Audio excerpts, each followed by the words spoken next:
絶食をしてもなかなか痩せないそこのあなた、原因は何でしょう？こんにちは。こんにちは。井上です。広島です。小島さん、今日はですね、はい。結構コメントでファスティングとか1日1食にしたりとかしてもなかなか痩せないんですけどっていうコメントがちょいちょい来るんですよ。なんでじゃあその方々が痩せないのか、これをちょっとねお伝えしたいんですよ。なるほど。はい。ファスティングをしてもなかなか痩せない原因っていくつかあるんですけど、はい、まずその一つ目が、はい、肥満度指数がそんなに高くない。なるほど。っていう方が多くて、 BMI の数値が低めってことだね。そうですね、はい、平均だと22とか23ぐらい BMI の平均ぐらいな数値になってくるんですけど、もともとファスティングとかこういう断食系のダイエット方法って BMI の指数が25以上の人に効果があるものになってくるので、この BMI の指数がやっぱ22ぐらいの人っていうのはなかなか効果が現れにくいかなと。なるほど。はい、あとは BMI25 以上の人っていうのはインスリン抵抗性って言われてるものが、結構低いんですよ。で要はこれってインスリンっていうホルモンが体の中にこう出てくるんですけど、BMI25 以上の人っていうのはこのインスリンの量を抑えることができなくなってくるので、体の中に脂肪をどんどん蓄えやすい体質になってしまっている。BMI22 ぐらいの方っていうのはこのインスリン抵抗性っていうのがそもそも高いので、なのであまり効果が現れにくいと。そして原因の2つ目、実施期間が短いっていうことです。ダイエットを始めて変化が出てくるまでが4週間から12週間ぐらい、もしくはそれ以上かかってくる場合があったりします。なので最低でも1ヶ月ぐらい続けてやっていかないとなかなかこう効果として現れてくる体の変化が出てくるっていうのもなかなか見づらいのかな。なるほど。はい、お客さんでも最近ちょっと脂肪が増えましたかみたいな感じで聞くんだけど、最近食事気をつけるようにしてるんですけどねって言われて、はい、あ、そうだったんですね、いつぐらいからですか、昨日からですっていうやり取りよくあるんですよ。やっぱね、人は始めたら、はい、すぐ効果が出るものだと思いますからね。そうなのでやっぱこう1週間とか2週間で効果が出るものではないので、どうしても、そうですよね、まずは最低でも1ヶ月は続けながら効果を見てほしいなと思います。ちょっとクスクス笑うよめっちゃ面白いなと思って原因の3つ目はですね、低血糖体質の方、これはもう体質的に食事方法っていうのがあんまりこう合ってない、そもそもこう低血糖っていうのが1食抜くとふらつきが起きてしまったりとか、はい、夕食前の時にふらつきだったりとか気持ち悪さ、こう脱力感、そうですね、こういった症状が出る方っていうのは低血糖体質の可能性があるんですけど、低血糖の状態になってくるっていうのはこう体の中でエネルギーが足りてないような状態なんですね。でエネルギーが足りてない状態になってくると体の中の反応としては少ないエネルギーでもどうにかこう生活をしていこう、生きていこうとするので基礎代謝量をどんどん下げるっていう傾向があります。はい、低血糖体質の人っていうのはそもそもこう代謝が低いことが多いんですけど、これの中でさらに食事を抜いてしまったりとか食事量を減らしてしまうとエネルギーの補給ができないような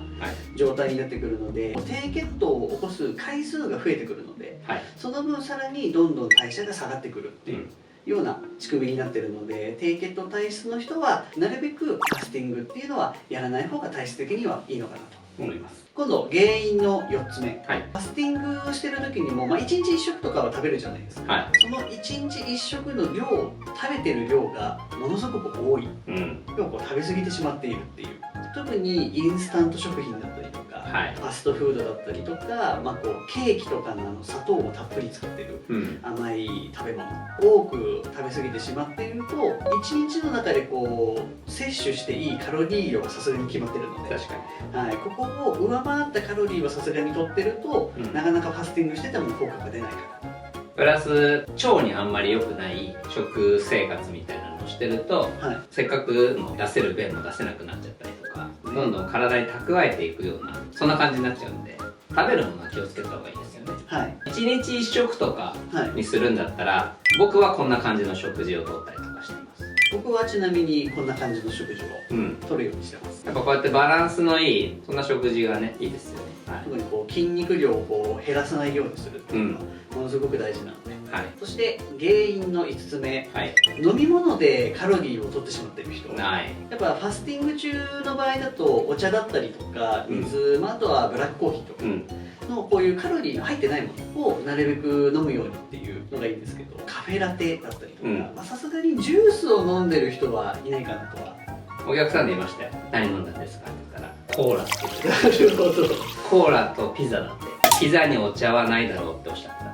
確かにそりゃそうだよなって思う。それは間違いないですね。次はですね、原因の6つ目、寝不足とストレス。これすごい多いんじゃないですか。多分多いと思います。これが慢性的に寝不足だったりとか、ストレスを抱えている方っていうのは、エネルギーの量がもう体の中に足りなくなってしまっているので、低血糖の方と同じような現象が